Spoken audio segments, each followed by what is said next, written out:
Hi everyone, Azriel Knight here, and welcome to another episode of Days of Night. In this episode, I take a look at the Nikon F3, but before I start, I want to tell you about a contest I'm running, as well as a collaboration with another YouTuber. To skip these, go to this time index. Now last month I did a giveaway for one of my 2020 Darkroom box sets.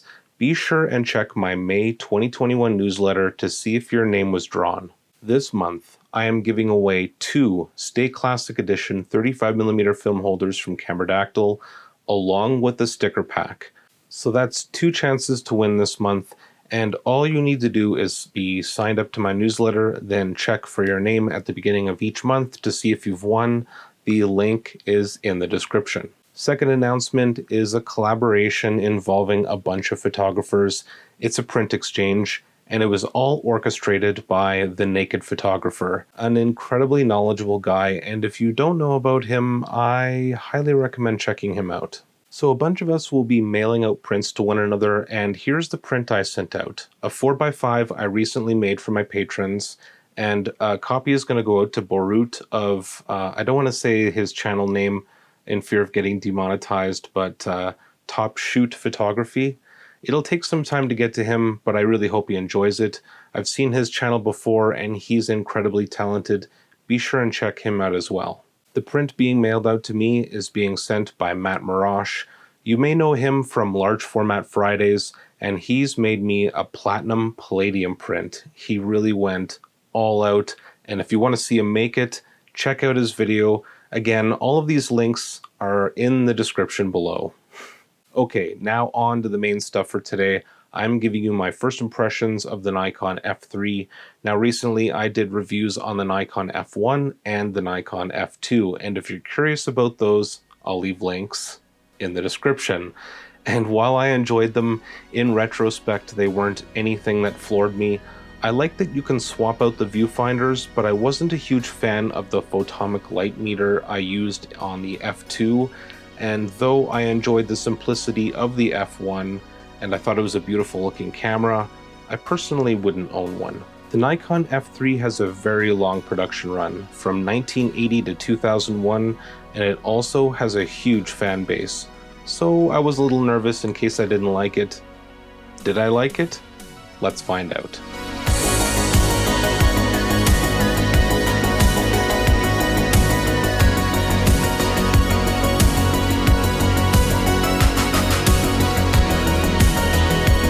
You can see right off the bat here that the Nikon F3 has the more modern classic stylings. One thing it does share with the Nikon F1 and F2 though is a lack of hot shoe.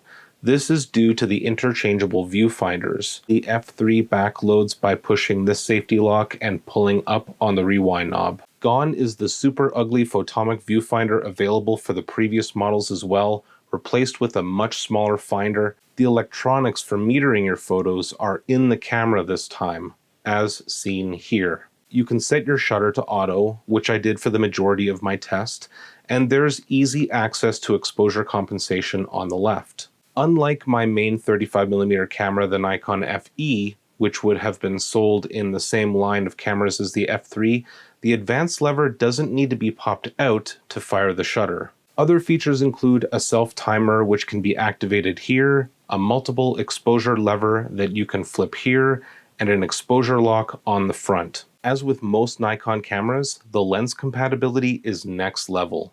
For my field test, I used my 28 to 105mm D lens, and even though there's no autofocus, everything else works great. Let's take a look.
Yeah, this is the center column that was causing me light leaks. That was creating this leak right here on this photo. What I have here is a Geiger multimeter counter. The last time I tested this lens, it actually read even higher. I picked up this bag full of goodies for 20 bucks today. Here's what they thought a camera of the future would look like. Now, even though part of the lake had melted and there were warning areas to not walk on, I decided to walk on the lake again.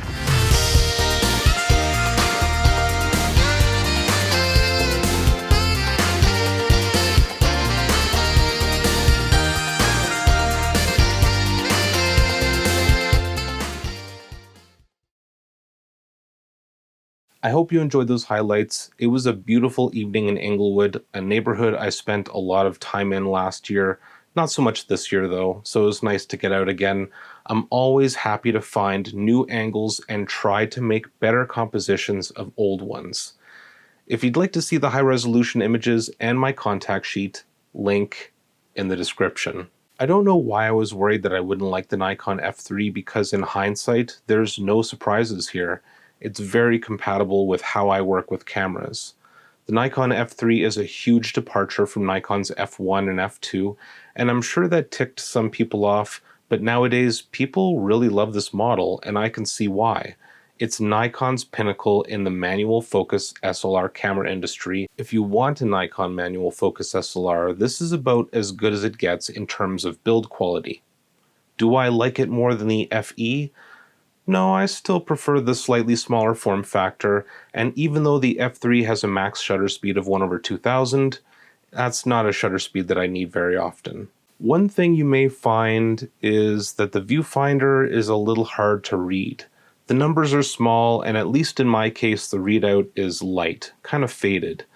But I did like how it told me when I was on manual shutter, and when a photo would be overexposed. The other thing you may not like is the price. It's a few hundred Canadian, and unless you plan on swapping viewfinders, there isn't much of an advantage over other manual focus Nikon SLRs. My two main 35mm cameras are the Nikon FE and the F100, a compact late 70s beauty and a fully loaded autofocus late 90s beast.